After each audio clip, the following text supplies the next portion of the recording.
What's up, you guys, and welcome to another episode of the Ask Alex Show. And today we have a jam-packed show for you guys. I cannot wait to get into it, but I could not do this show without my co-host, Mr. Jeremy Branch from the Pop Culture Nihilist. I hope I said that right this time.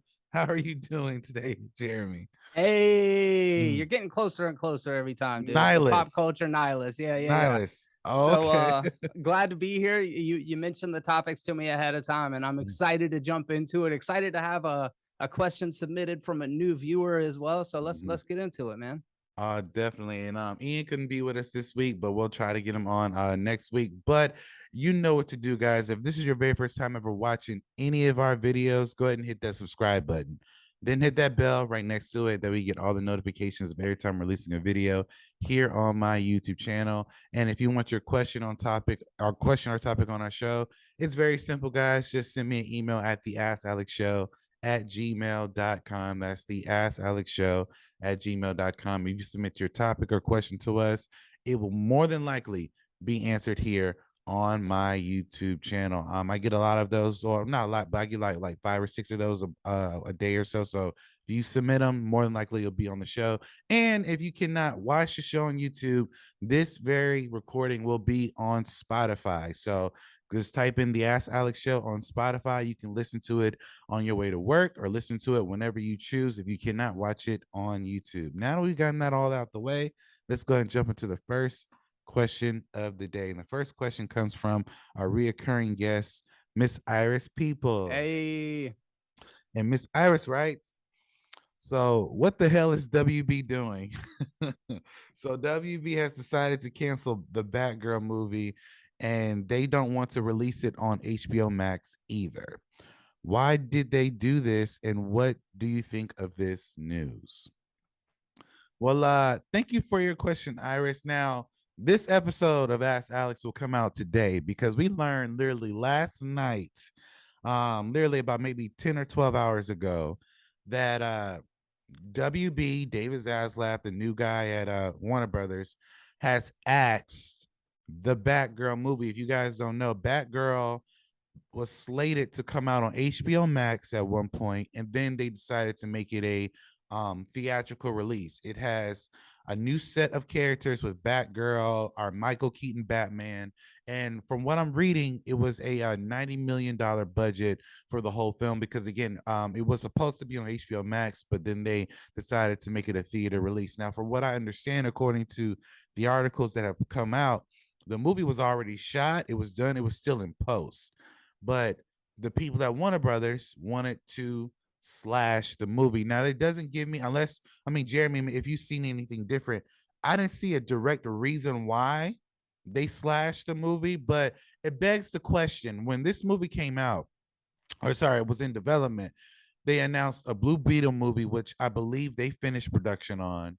They announced a Static Shock movie, and they announced these 3 movies all together that will be HBO Max releases. Now, all I know is that Batgirl and Blue Beetle were in production. I don't think Static Shock has hit production on any of the fronts. I know Michael B. Jordan was attached to it, but then again, that was before the merger, so I don't know if he's still involved or not.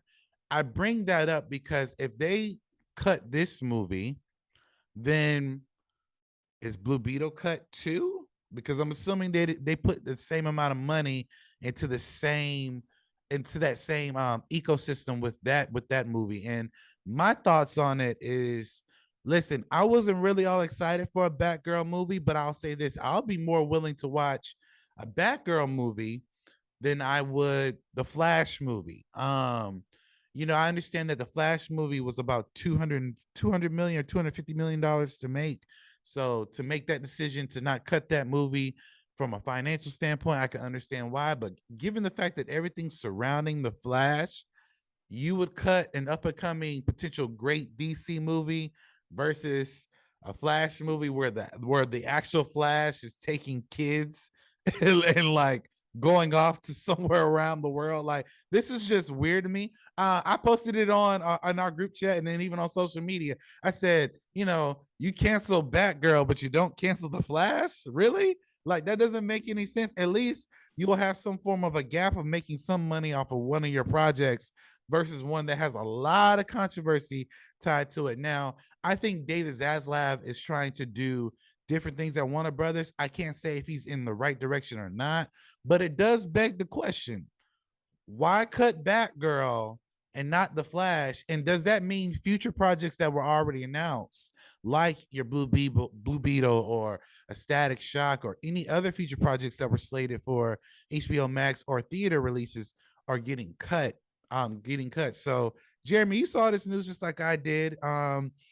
Do you agree with them cutting Batgirl, and do you see the irony with the fact that they're cutting a potential great movie versus a movie that has a lot of controversy around it? And also, do you think they'll cut future projects that were slated? All right, man, there's a lot to tackle in this topic. This is first of all, what you said is accurate. There's no above board reason that was given to why Batgirl was canceled.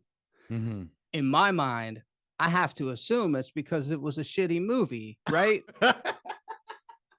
I mean, to your point, every movie has the potential to be great. Right. What's the relationship between great film and problematic? So I think in my mind, what you're doing is kind of conflating two things, because did they cancel Batgirl, or did they cancel Batgirl?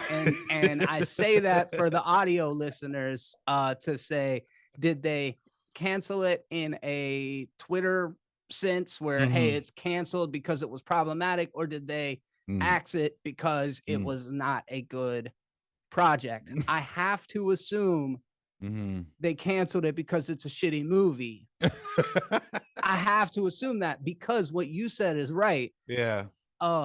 Blue Beetle, almost fully Latino cast. Batgirl, first Afro-Latino lead superhero movie. Ezra Miller, problematic white guy, girl. I don't really know. But I get what you're saying in that sense. And that's why I have to assume, because people did speculate, is the reason why they canceled Batgirl because of its affiliation with Flash and the storyline of Flash. So are they trying to weed out everything that has to do with this next Flash movie? Michael Keaton was in Batgirl, so that kind of had me excited about seeing it. And I kind of, when you mentioned you would rather see a Batgirl movie than the Flash movie, for me, I don't care about Batgirl as a character. I'm not saying the movie couldn't have been great. I have a feeling it wasn't great, but I do like Michael Keaton enough to be like, yeah, I'll still go check it out because of the rest of the people in the Flash. If the Flash was a bad movie, bet at this point it would have been axed. I think they actually got a pretty good movie on their hands, and that's why they're struggling with that choice, when getting rid of Batgirl obviously wasn't too big of a problem for them. They did also speculate maybe Zaslav wants all of the upcoming DC projects to have a certain pedigree, a certain baseline quality to them, which also leads me to believe, like, hey, maybe this movie just wasn't good. I didn't think the costume was all that good. Granted, I know it's a pretty solid adaptation from the comics. I just don't know that what the world needs is more Bat stuff when we've got Gotham PD, the Penguin, Matt Reeves Batman, we got Ben Affleck showing up in Aquaman, we got Michael Keaton in the Flash movies. We always get a lot of Batman, so maybe this just wasn't on the level. Yeah, you know what? I didn't think about that until you just said it, because the article does state that they're not even putting this on HBO Max. Yeah. So if they're not going to put it in theaters and they're not going to put it on their own streaming service, to your point, which I didn't think about, it could be a trash movie. It could really be trash, because even I don't think that anyone sets out to make a really bad film, but you guys got to understand that most of these projects were greenlit before Discovery bought Warner Brothers. So they were contractually obligated to fulfill those things. Now, I think that, now mind you, it was a $90 million movie, but they lost at least almost $200 million if they choose not to put it out, because you have to calculate the like what it could have made. And then also, Warner Brothers doesn't keep like $90 million in their studio. They obviously deal with banks. Maybe they can write it off towards the end of the year, but it's crazy that you say that, because I had to really think about it. Like, yeah, maybe it was a trash movie. And you're right. I didn't really like the costume. It's definitely an accurate depiction of the Batgirl we see in the comics, and also what we've seen in TV shows and animated stuff. But yeah, it could be a trash movie with Michael Keaton, and I hate to say that because Michael Keaton is a freaking legend. Oh yeah. And then the actress that they have in Batwoman, she's an amazing actress too. I love In the Leslie Heights. Grace. She was in the Heights, and she's fantastic. Don't want to talk disparagingly about any of them. In fact, the people that wrote this have written some good stuff. So yeah, sometimes it just doesn't all come together. But man, like you said, if they're not putting it even on HBO Max, because they don't have to put any more money into it, they could just drop it on HBO Max. The fact that they're opting to not do that, that says something to me, bro. Right.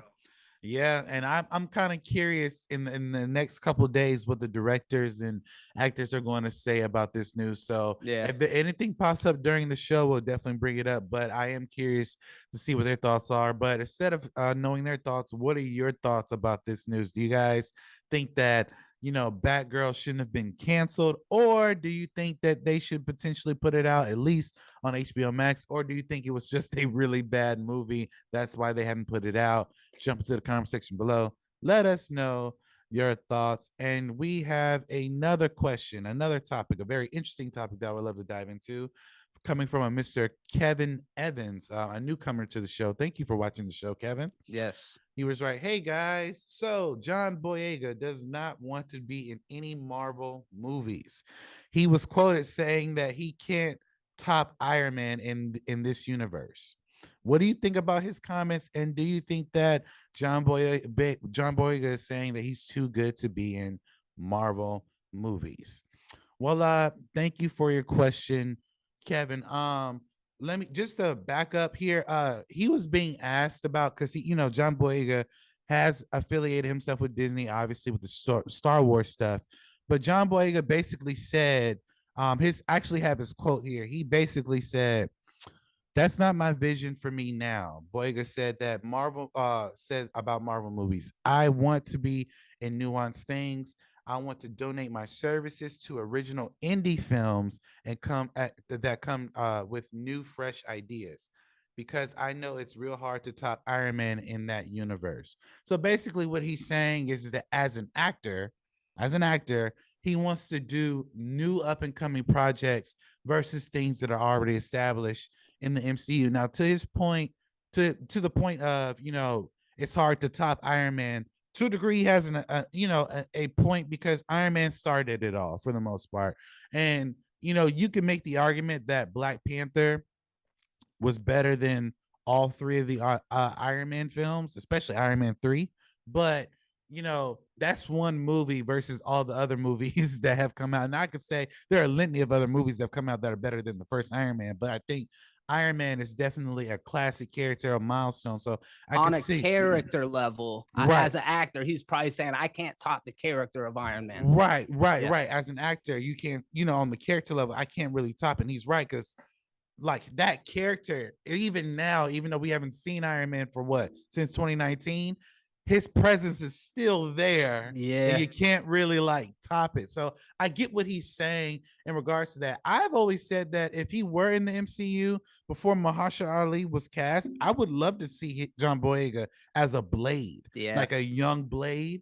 But I mean, overall, that's not something that they went with. But I don't think his comments were offensive. I just think that he's saying, like, listen, I want to do other things. Now, since Star Wars, he's done great movies like Detroit. He has a Hulu movie coming out. I forget what it's called. I just watched the trailer for it before we hopped on, where he's playing a homeless Marine about to rob a bank, and like just trying to get people to understand that, being a Marine serving my country, I wasn't like well taken care of for that. He does roles like that all the time. So as an actor, you want to elevate yourself before you join like a super franchise. Like for me personally, I don't think John Boyega wants to sign up for another 4 to 5 picture deal. And if you sign with the MCU at minimum, you're gonna do maybe about 5 pictures minimum. They're probably gonna sign you more for that. And I don't think John Boyega right now, as he speaks, wants to do that. So I don't find his comments offensive. Jeremy, what did you think about his comments? And do you agree that as far as the character of Iron Man, it would be hard for him to top, regardless of what character he would be casting in the MCU? Your boy has Star Wars money. He doesn't need. Not only does he have Star Wars money, Boyega said a lot of interesting thing in this interview. For real, y'all, I feel very vulnerable right now because I can't hear myself through the microphone. So if I'm making like breathy noises or anything weird, apologies. Just wanted to get that out of the way. Who knows? I feel like I might have been like a minute ago. We'll see. We'll see in playback. Anyways, yeah, Boyega's the man. Boyega is so good. Detroit is a fantastic film that is very difficult to watch. He did Attack the Block, which is one of my personal favorites. I think that movie is phenomenal. And you know, he has come out in regards to Star Wars and said some things that have got him attention. He said some things like, if you're going to put me in the promotional stuff and put a lightsaber in my hand, please have more to do with me than just simply using me as a marketing tool, which a lot of people have kind of mentioned that about Star Wars. And I don't think it's unfair. He recently came out and basically said, I had to fall on the sword to ensure that that shit's not going to happen again, which is awesome. And I'm paraphrasing here, of course, but the idea is because I was vocal about it, now they have to pay attention. And the fact of the matter is John Boyega has Star Wars money. He doesn't need to be tied back into a studio system that in his experience didn't value him as an artist and maybe the way that he felt that it should have. So I have nothing but the utmost respect to him. We all love Marvel movies, but as Alex said at the very beginning, this isn't a light commitment. It's not just like, hey, come in here, do this movie with us, and then we're good to go. It's like, hey, do you want to dedicate the next 5-10 years of your life to this one character? How do you top Iron Man? Like you said, it's been since 2019 since we've seen him. And phase 4 is not better for it. You know what I mean? Right. We miss Iron Man. We miss Captain America. And luckily we've got New World Order coming out here in a couple of years. But the presence of Robert Downey Jr. as Tony Stark is going to be impossible to top that legacy because of how integral he was to bringing this entire universe into the culture in the way that it did. So I got nothing but respect for John Boyega, and not just in regards to whether or not he chooses to play Marvel roles, but because of the way that he chooses his roles in the first place. He's somebody that's not super eager to jump into struggle movies where he plays a slave. He's not one to jump into stereotypical roles where he plays a drug dealer or a gangster. And he is trying as one person to redefine what kind of roles are offered to Black actors. And I think that's fucking super important work. And now that he has that Star Wars money, he's in a position that he's able to do it. So I say keep doing the good work, John Boyega.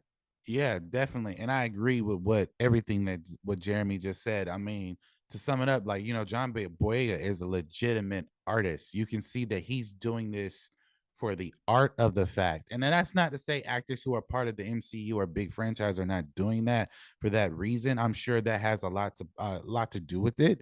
But for me personally, I don't want to see John Boyega jump into another franchise if his heart is not really in it. And I'm glad you brought up those Star Wars comments, because he was also asked, are you going to be in some Star Wars Disney Plus stuff? And he said, nah, I don't really want to do anything that's on Disney Plus. I would rather do something, in the theaters. And people got up arms and that, saying basically like, so you're too good to be on Disney Plus. And it's like, no, he wants to do something other than something from a streaming service. That's not to say streaming movies and TV shows and things of that nature are not different, are not great, excuse me. They're just different from what he's used to doing. So I agree with what Jeremy has said about John Boyega. You definitely made some great points. But what do you guys think? Do you guys think that John Boyega is too good to be in Marvel movies, or do you just agree with the fact that he's an artist and he wants to do different things? Jump into the comment section below. Let us know your thoughts. And we got one final question coming from Miss Layla James. And she has a very interesting question that we haven't really talked about on the show. So I can't wait to get into it. Miss Layla writes, hey guys, so it looks like Shuri could be our next Black Panther. I'm seeing a lot of people disappointed with that decision. If Shuri is our next Black Panther, why wouldn't people be more excited about her continuing her brother's legacy? Should they recast the role? Well, thank you for your question, Layla. Now, when Chadwick Boseman died, I'm gonna take it back. When Chadwick Boseman died, it was me, Jeremy, and we got on my show and we talked about what Chadwick Boseman meant to us as as an actor, as a human being, and also as our Black Panther. Now that same day, or no, the very next day, Screen Rant was basically, talking about, well, what's gonna happen to Black Panther 2? Are they gonna recast? Blah blah blah, this other stuff.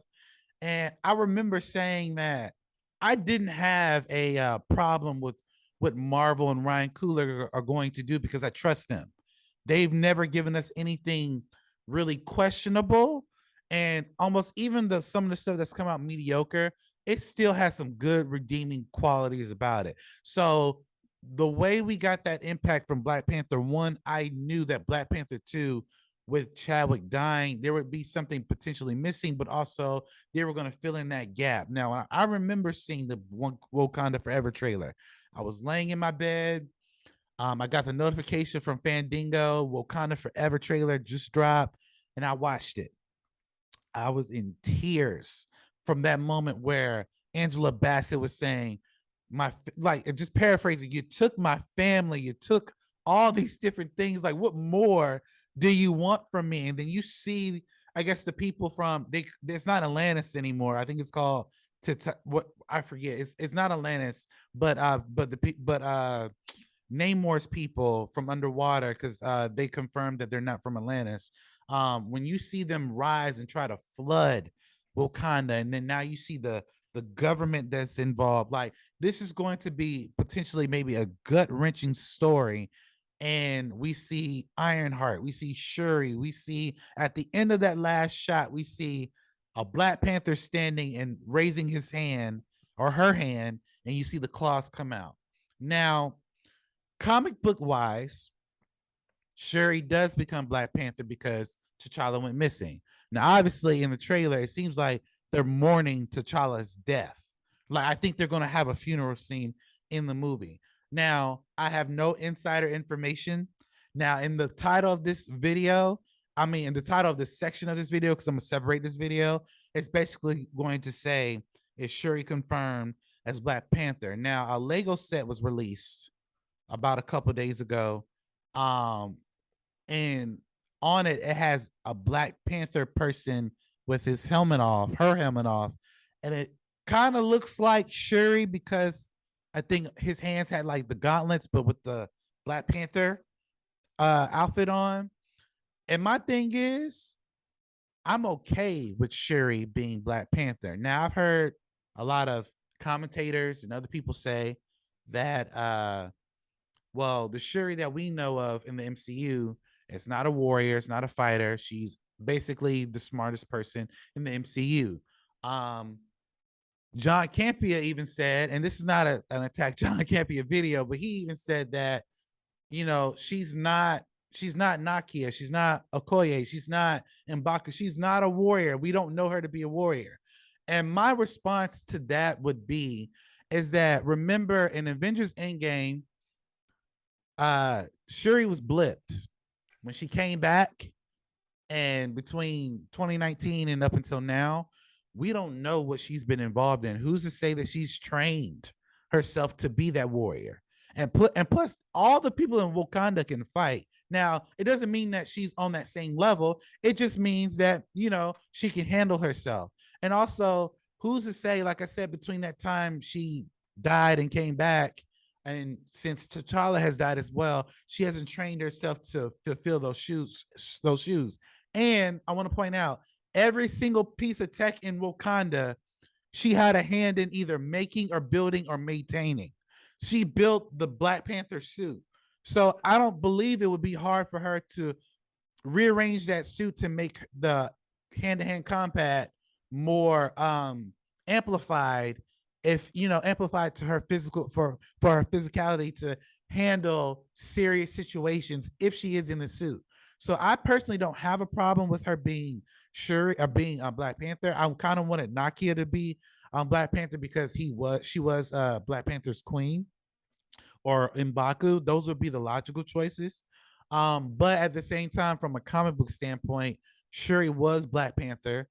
I don't really see why there should be an apprehension towards her and towards her about her being Black Panther.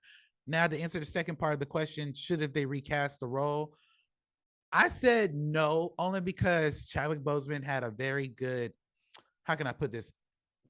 Chadwick Boseman is T'Challa. You put somebody else in there, I'm not saying that we would immediately judge it, but it wouldn't feel the same. I like people, but people have said, oh, but we've gotten different Batmans, we've gotten different James Bonds. Yes, we have, but we've only had one iteration of Black Panther, and damn it, Chadwick Boseman, he did it to the T, to the point where I can't physically see another person as Black Panther. But I'm also hearing rumors that since this is the multiverse saga, we can still get another T'Challa just from another multiverse. So that's a possibility. We don't know. But do I think they should recast? I wouldn't. I don't think they should. But if they did, I don't know if it would. I don't know. I don't know if it would affect me as much. I would have to see it. But Jeremy, you saw this news. Do you think Shuri should be our Black Panther? Do you think she's our Black Panther?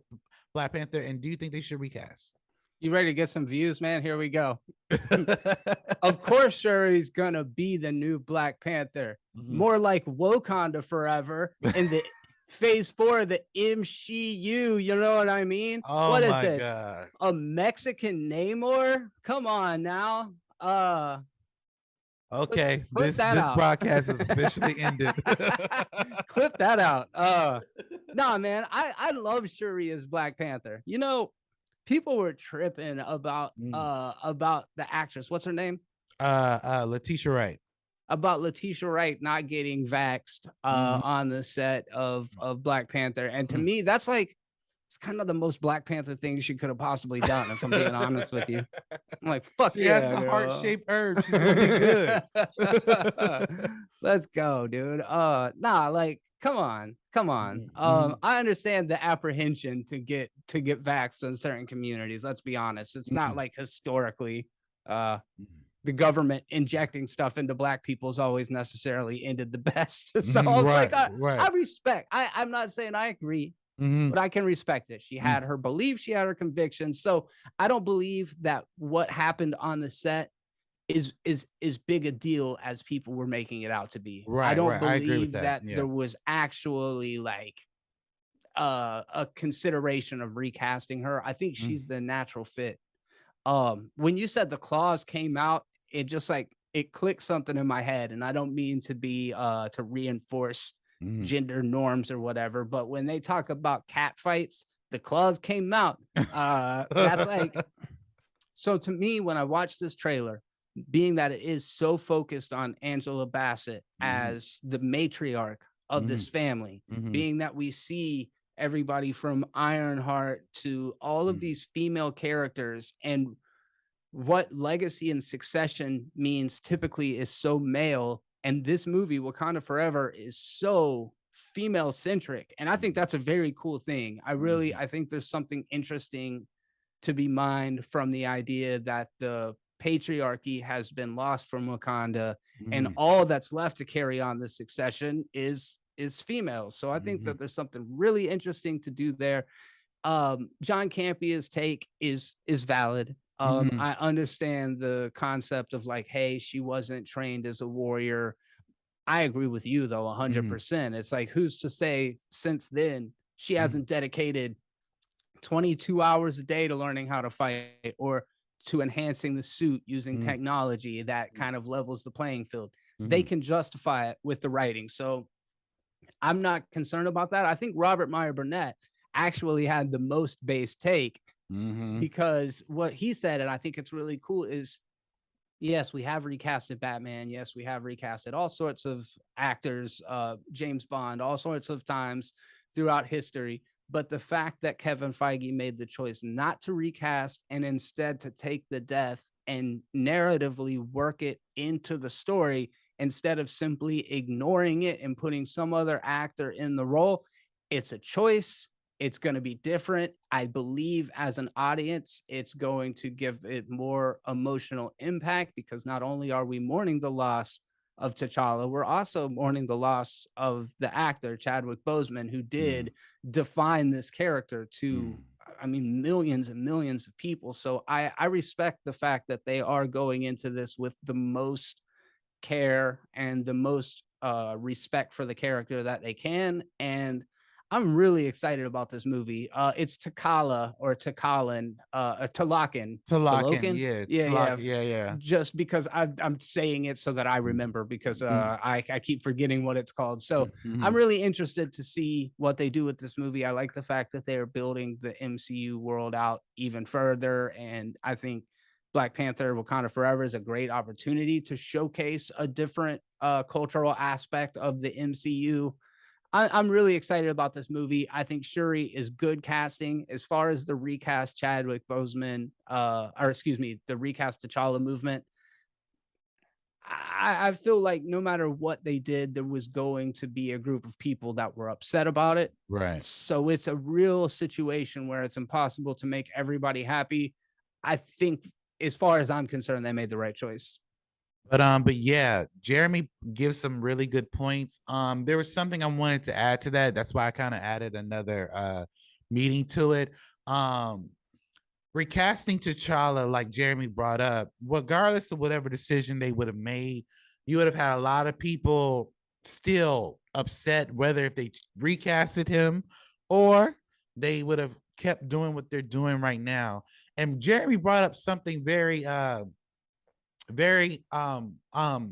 like something that resonated with me that I didn't really think about, is that in this trailer we're seeing a lot of women leading the legacy, and the matriarchy is kind of on the wayside. And I have seen people say, I don't know how they feel about a woman being Black Panther, or a woman basically taking on the reins of leading Wakanda. But my question would be, well, then what my question would be to those people, well, from an artistic standpoint, given the circumstances, if we're not going to recast, right?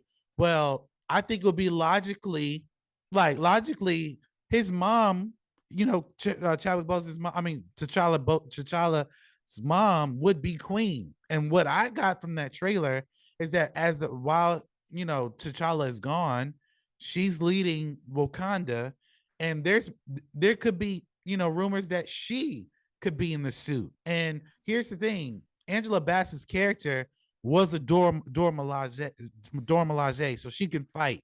Let's go, dude. She could handle herself, So I would love to see that as well. But to answer that, I'm like, yo, listen, we haven't had a Black female led superhero film in the MCU. We got our first Black led superhero movie, which was Black Panther. We had a Black led series with Falcon and the Winter Soldier. We also had we had Shang-Chi. We also had we now have Namor into Wakanda Forever. So they're definitely branching their wings. Our first female superhero film was Captain Marvel, and then we got Black Widow.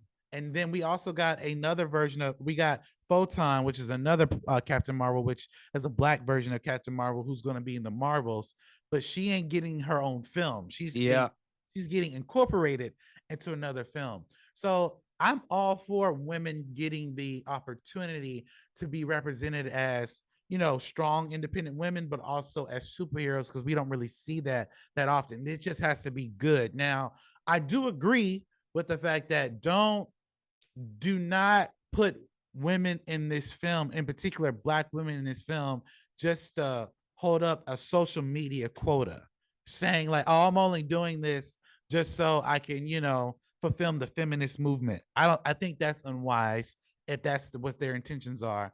But Ryan Coogler and Kevin Feige and the people at Marvel, I trust their better judgment when it comes to that. And honestly, I believe if Chadwick Boseman were still alive, Chadwick Boseman would want to pass the reins of Black Panther to potentially his sister.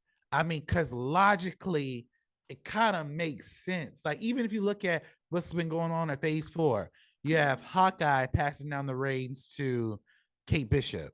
Same thing with Black Widow. Black Widow kind of passed the reins to her younger sister. You see that trend happening in the multi, even, okay, Chris Evans is Captain America. You could arguably say he's Sam Wilson's big brother, and he gave him the mantle. So there's a lot of passing the baton in this particular phase, and Wakanda Forever is supposed to wrap up phase 4. I'm hoping that this is probably the one of the best movies out of the phases, and we get a better understanding of what we're going to get into by getting into phase 5. So I'm hoping for the best for this movie. Like I said, that next trailer, I'm willing to bet we're going to get a reveal of who our Black Panther is. And on top of that, Shuri being Black Panther, I think logically does make sense. But to Jeremy's point, and even John Campion's point, they have valid points on the fact that we haven't seen Shuri really be a badass. We've seen her be a tech, essentially a tech nerd. But again, we don't know the growth that has happened between Endgame and now, and we haven't seen the people of Wakanda since Endgame. So it'll be interesting to see how far they take it. But Jeremy, did you have any more to add to that? Yeah, I wanna tread lightly here because sometimes I am just talking out of turn, don't really have all of my thoughts articulated in a way. So if I am just totally out of left field, help me out here. But I've even heard from friends in the Black community that there are conversations about robbing Black men of agency, and even conversations about robbing Black men of masculine traits by taking female characters in Black Panther and putting them in the suit. So there's not a whole lot of Black male representation in the superhero genre. I mean, of course, we lost Chadwick Boseman instead of, and I mean, God forbid we lose anybody, but one of the dozens of white male superheroes there were. So now we went from having Sam and T'Challa and Rhodey to now we have Rhodey and Sam. And that's it. So instead of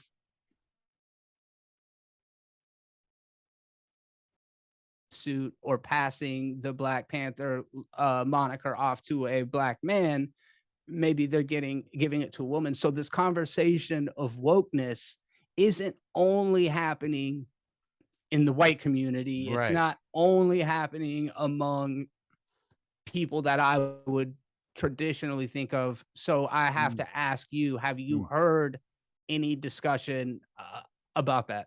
Great question. And I've heard it. Actually, there's a close friend of mine who said the very thing that you just brought up about there isn't a lot of Black male representation, in particular in the MCU, in regards to being a Black superhero. And he brought up exactly what you said. We had Rhodey, T'Challa, Sam, arguably Photon, even though we just got her, right? But now that T'Challa is gone, then they decide to not give it to another Black male, but give it to potentially, which, by the way, is not confirmed who's Black Panther yet. Yeah. It's just being speculated that it could be Shuri because of that Lego set that we saw. By the way, there's a Marvel Legends set of Wakanda Forever, and it seems like that Black Panther that they have is a little bit masculine. And that's not to say that it could be a man or it could be a very masculine woman, but I mean, toys are not necessarily a great depiction of what the characters should be. But getting back to the question, one of my close friends was basically saying he didn't like the fact that women were taking the reins and ruling Wakanda, and we didn't get we from that trailer we didn't see a lot of black men being heavily represented. I can agree with him because the only black man I remember seeing in that trailer is M'Baku, and he didn't say anything in for that a second. Yeah, for a second. And I said that if we were gonna get a Black Panther passing on the mantle, it would make sense for either Nakia or M'Baku. Because remember, in the first movie, M'Baku wanted to be Black Panther. He fought T'Challa, and technically, you could say that he had him on the ropes and pretty much won, but he lost that fight. So I see where people are coming from and how they feel for that. But I would say to counter that, we haven't seen the movie. We got one trailer. Let's wait till we get the next upcoming trailers and then more of the marketing to come out for this movie. We're literally the third day in August. So we're going to see they ramp up about this movie. They're going to promote She-Hulk and this movie. These are the last two things that they got on the Marvel slate. So I am going to hold off and say that people who make those comments, they have a point, but we haven't seen everything just yet. But I will say this, if they are going to not make Black Panther another man, who's to say that, a woman fulfilling that role wouldn't be the best fit? I mean, because to be fair, we haven't had a Black woman superhero at all. Like the closest thing we had is, like I said, was Photon and the Marvels. So I mean, we could make the argument there are a lot of firsts in the MCU in regards to colored characters, because like you said, Sam, Rhodey, T'Challa. Now we have Namor. Now we have Shang-Chi, like you said. Shang-Chi. So we have these different colored superheroes, which is good, but I want to see them flesh those characters out. So yes, I would love our Black Panther to always be a man. I guess because, obviously I have a dick. I want to see a man be a leading role in that. Yeah. But at the same time, I, growing up, have not seen a Black woman led superhero that's a part of an amazing franchise. So, I would say let's wait and see where they go with this, and then let's wait and see where these press interviews come out, because I'm sure Letitia Wright, Ryan Coogler, Nakia, Lupita Nyong'o, and I forget the actress name who plays Okoye. I'm sure Denai Guerrera. Yep, I'm sure they're going to say a lot of things in the interviews addressing a lot of our concerns, like they did in the first film. So, and they were very candid about the first film. I'm sure they're going to be very candid about this film. That was a really good question because I didn't really think about it until you just brought it up. But did you have anything else to add to this? Because this is a really dope topic to keep diving into. That was my primary question, and to, I guess, just kind of put my own thought button on it. I agree with a lot of what you said. When we do talk about firsts in the MCU, that's different from talking about firsts. And I say this to say we did have black men superheroes all the way back in 1998 with Wesley Snipes' Blade. You can go all the way through history. There has never been a Black woman-led superhero movie. So this wouldn't be a Marvel first. This would be a first, and I think that's great. It also begs a really interesting question about intersectionality is, do you identify as a Black person first? Do you identify as a male or a female first? Do you identify, and that's kind of an interesting thing that we're starting to see in the world right now. And when you say that it's a valid question for Black men to ask, I think that there's a smidge of a point in all of the discourse, and I'm trying to navigate this carefully, but when people talk about status quos and forced diversity and inclusion, I do think there's a kernel of something worth being discussed there. Now, whether or not you decide to base a whole channel around it, I think is pretty ridiculous. If you've got 10 videos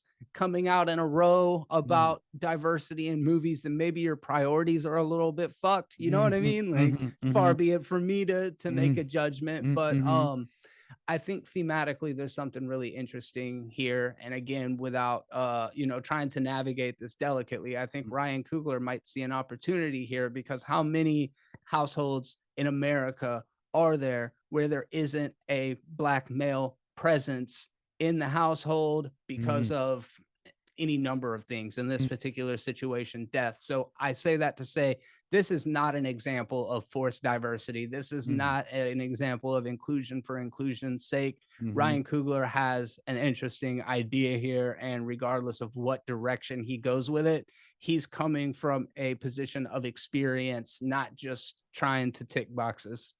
Yeah, and I agree with what Jeremy just said. Like, and also to piggyback what he said, if you look at Ryan Coogler, Chadwick Boseman was supposed to be in Black Panther Wakanda Forever, and then this all came out of a sudden. Just imagine what Ryan Coogler had to go through, having to rewrite and go through the process of storyboarding. And like, making a film can turn you into a drug addict, especially if the first one was so good. Like, and I like the fact that Jeremy point this out. Now that I think about it, like, there's a lot of firsts in the MCU, right?